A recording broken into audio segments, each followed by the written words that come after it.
Hello everyone, welcome once again in my YouTube channel in AK career academy. तो देखिए अभी हम लोग क्लास 10th के इकोनॉमिक्स को पढ़ रहे हैं, जिसमें 3rd चैप्टर चल रहा है मुद्रा, बचत एवं साख, यानी मनी, सेविंग एंड क्रेडिट। और इसमें हम लोग अभी मुद्रा के बारे में पढ़ रहे हैं। पिछले वीडियो में हम आपको बताए थे विनिमय के स्वरूप को। तो पिछले वीडियो में हम लोग समझा दिए थे कि विनिमय के जो स्वरूप होते हैं दो होते हैं। एक होता है वस्तु विनिमय प्रणाली, जिसको बार्टर सिस्टम कहा जाता है, और एक होता है मौद्रिक विनिमय प्रणाली, जिसको मॉनेटरी सिस्टम कहा जाता है। तो पिछले वीडियो में हम लोगों ने वस्तु विनिमय प्रणाली के बारे में पढ़ा था। हम बताए थे वस्तु विनिमय प्रणाली क्या होता है और वस्तु विनिमय प्रणाली में कौन कौन सी कठिनाइयां और वस्तु विनिमय प्रणाली में कौन कौन सी कठिनाइयां होती थी, इसको हम पिछले वीडियो में समझाए थे। और आज के वीडियो में हम डिस्कस करने वाले हैं मौद्रिक विनिमय प्रणाली के बारे में। तो आइए सबसे पहले हम स्टार्ट करते हैं, मौद्रिक विनिमय प्रणाली होता क्या है। तो ध्यान दीजिएगा, जब मुद्रा को आधार बनाकर वस्तुओं का आदान प्रदान किया जाता है तो उसको हम मौद्रिक विनिमय प्रणाली कहते हैं। लेकिन वस्तु विनिमय प्रणाली में क्या होता था, एक वस्तु से ही दूसरे वस्तु का आदान प्रदान किया जाता था। मौद्रिक विनिमय प्रणाली को हम दूसरे शब्दों में इस प्रकार कह सकते हैं कि वैसी विनिमय प्रणाली जिसमें हम अपने द्वारा उत्पादित वस्तुओं और सेवाओं को बेचकर पहले मुद्रा प्राप्त करते हैं और फिर उस मुद्रा की सहायता से अपनी आवश्यकता की वस्तुओं और सेवाओं की खरीदारी करते हैं। तो फिर ऐसी प्रणाली, ऐसी सिस्टम को ही मॉनेटरी सिस्टम यानी मौद्रिक विनिमय प्रणाली कहा जाता है। अब देखिए एग्जांपल से समझाते हैं। मान लीजिए कि हम फार्मर हैं, हम चावल गेहूं का उत्पादन कर रहे हैं। तो मेरे द्वारा जो उत्पादित किया जा रहा है चावल और गेहूं, इसको हम सेल करेंगे, बेचेंगे और बेच के हम पैसा प्राप्त करेंगे और उस पैसा की सहायता से अपने आवश्यकता की दूसरे वस्तु जैसे कपड़ा या सब्जी या मछली, इस चीज को हम खरीदेंगे या अपने आवश्यकता की सेवा, जैसे बच्चों को अगर पढ़ाना है तो फिर एजुकेशन हमें, अगर बच्चों को स्कूल में पढ़ाना है तो स्कूल फी हमें देना पड़ेगा, तो वहाँ सेवाओं को खरीद रहे हैं। या अगर हमें मतलब हॉस्पिटल में पैसा पे करना है तो वहाँ डॉक्टर की सेवा को खरीद रहे हैं। तो हमारे पास जो अपने वस्तु को बेचने से जो पैसा आया, मुद्रा आया, उस मुद्रा के सहायता से अपने आवश्यकता की वस्तुओं और सेवाओं की खरीदारी करते हैं। तो फिर ऐसे सिस्टम को हम मॉनेटरी सिस्टम कहेंगे, यानी मौद्रिक विनिमय प्रणाली। तो क्या है मौद्रिक विनिमय प्रणाली, ये क्लियर हो गया। तो देखिए मौद्रिक विनिमय प्रणाली में मुद्रा को ही आधार बनाया जाता है। अब देखिए, अब बात आया यहाँ पे मुद्रा का यानी मनी का, और ये क्लास 10th के इकोनॉमिक्स, पूरे इकोनॉमिक्स के बुक का सबसे इंपॉर्टेंट क्वेश्चन है। मुद्रा के कार्यों का वर्णन करें, लगभग हमेशा एग्जाम में आते रहता है लॉन्ग टाइप क्वेश्चन के रूप में। तो ध्यान दीजिएगा और इसको बढ़िया से समझिएगा। तो देखिए मुद्रा के कार्य की बात करें यानी फंक्शंस ऑफ मनी, तो बहुत सारे कार्य हैं जिसमें 4 कार्य सबसे प्रमुख है। तो इस 4 कार्य को हम लोग एक कविता के माध्यम से, कविता के 2 पंक्तियों के माध्यम से हम इस 4 कार्य को याद ही कर लेंगे और फिर उसके बाद अतिरिक्त तो एक आध 2 और कार्य को हम समझाएंगे। तो ध्यान दीजिएगा, ऐसे कहा जाता है मुद्रा के 4 कार्य महान, माध्यम, मापन, संचय, भुगतान। इसको आपको कविता के रूप में बोलना है। मुद्रा के 4 कार्य महान, माध्यम, मापन, संचय, भुगतान। आए समझ में? यानी मुद्रा के ये 4 कार्य महान है। कौन कौन? एक माध्यम यानी विनिमय का माध्यम, दूसरा मापन यानी मूल्य का मापन, तीसरा संचय यानी मूल्य का संचय, और चौथा भुगतान यानी विलंबित भुगतान का मान। तो ये 4 कार्य जो है मुद्रा के सबसे इंपॉर्टेंट है। इसको इंग्लिश में भी हम एक 2 लाइन पोएम के रूप में कह सकते हैं।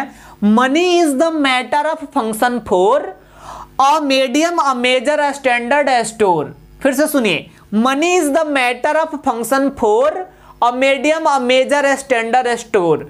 तो इस तरीके से इंग्लिश में भी हम कह सकते हैं मीडियम का मतलब समझिएगा, विनिमय का माध्यम, इसको इंग्लिश में हम कहते हैं मीडियम ऑफ एक्सचेंज। मूल्य का मापन, इसको कहते हैं मेजरमेंट ऑफ वैल्यू, और विलंबित भुगतान का मान, इसको कहते हैं the value of the standard of deferred payment. मूल्य का संचय, इसको कहते हैं द स्टोर ऑफ वैल्यू। तो मतलब इसी 4 कार्य को हम इंग्लिश में इस प्रकार से पोएम के 2 लाइन के रूप में व्यक्त कर सकते हैं।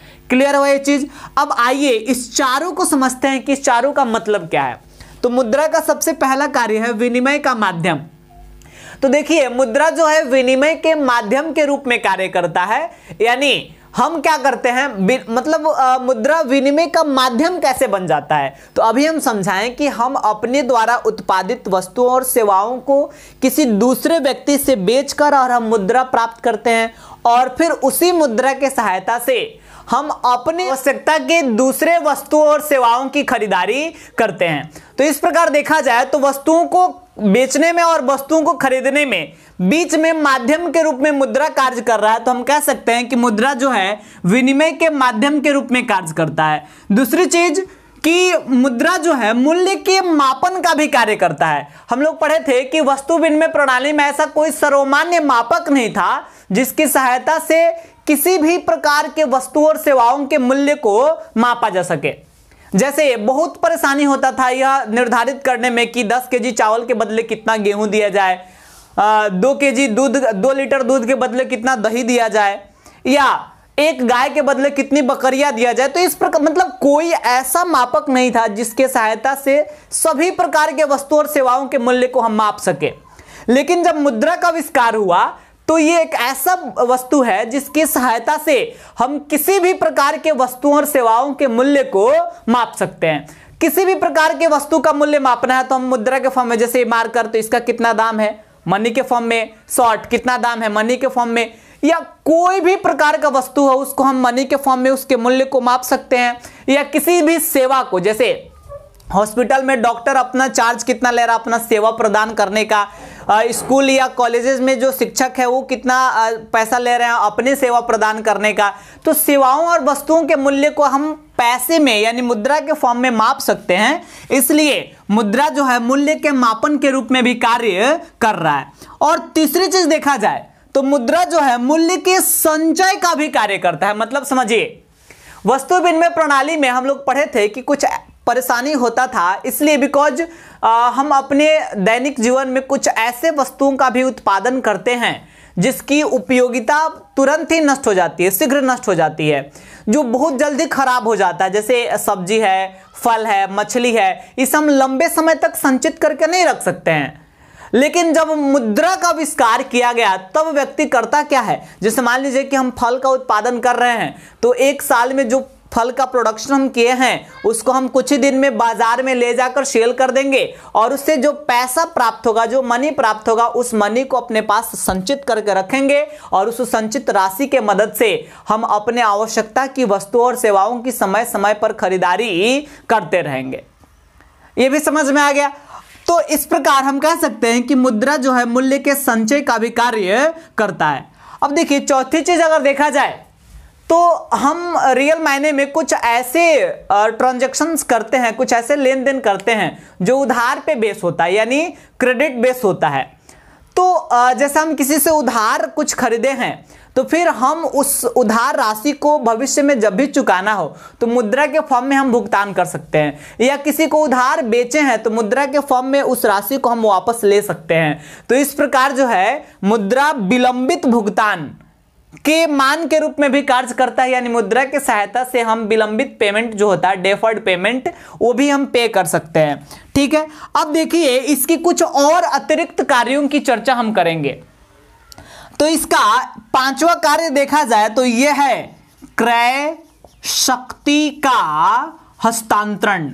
इसका मतलब समझिए, इसका मतलब होगा transfer of purchase power, purchasing power. तो देखिएगा क्रय शक्ति के हस्तांतरण का मतलब होगा कि पहले वस्तु विनिमय प्रणाली में कठिनाई होता था जब किसी व्यक्ति को अपना मूल स्थान छोड़कर कहीं दूसरे स्थान पे बसना होता था, तो उस स्थिति में अपनी संपत्ति को छोड़कर जाना पड़ता था। बिकॉज मुद्रा तो था नहीं कि हम किसी से बेच लेंगे और जो मुद्रा आएगा उसको लेकर जाएंगे वहां और वहां उस मुद्रा का यूज करेंगे, तो काफी परेशानी होता था। लेकिन जब मुद्रा का आविष्कार हुआ तो अब क्या किया जाता है कि अगर हमें ये जगह छोड़ना है तो हम इस जगह को बेच देंगे, उससे जो पैसा प्राप्त होगा, उससे जो मनी प्राप्त होगा, उसकी सहायता से हम किसी दूसरे जगह अपना फ्लैट जमीन लेंगे और वहां हम निवास करेंगे। तो क्रय शक्ति का हस्तांतरण करने में जो है समस्या नहीं हो रहा है, ये आसानी से ट्रांसफॉर्मेशन यहां पे हो जा रहा है। अब एक और कार्य की हम बात करेंगे और ये है साख का आधार यानी बेस ऑफ क्रेडिट। इसका मतलब समझिए, तो मुद्रा जो है साख के आधार के रूप में भी कार्य करता है।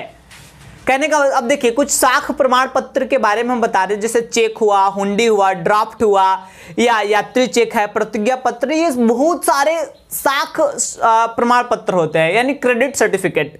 और इन सारे साख प्रमाण पत्रों का कोई महत्व ही नहीं रहेगा अगर मुद्रा ही नहीं हो, अगर पैसा ही नहीं हो तो इसका कोई इंपॉर्टेंस नहीं है। ये इसलिए इसका महत्व है बिकॉज मुद्रा है।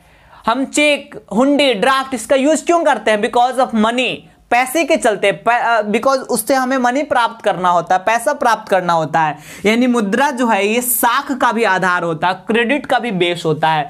तो इस प्रकार ये मुद्रा के सारे महत्वपूर्ण कार्य है। तो अभी बताएं कि ये लॉन्ग टाइप का इंपॉर्टेंट क्वेश्चन है, क्लास 10th के फाइनल एग्जाम के लिए पूछा जाता है। मुद्रा के कार्यों पर प्रकाश डाले, तो आपको इसको डिस्कस करना होगा, इस सारे टॉपिक्स को। तो देखिए, आज के वीडियो में हम इतना ही रहने देंगे। आज के वीडियो में हम आपको बताएं मौद्रिक विनिमय प्रणाली क्या होता है, और फिर मुद्रा के प्रमुख कार्य कौन कौन से हैं। और अब इसके बाद जो नेक्स्ट वीडियो होगा, अगले वीडियो में हम आपको समझाएंगे मुद्रा क्या है।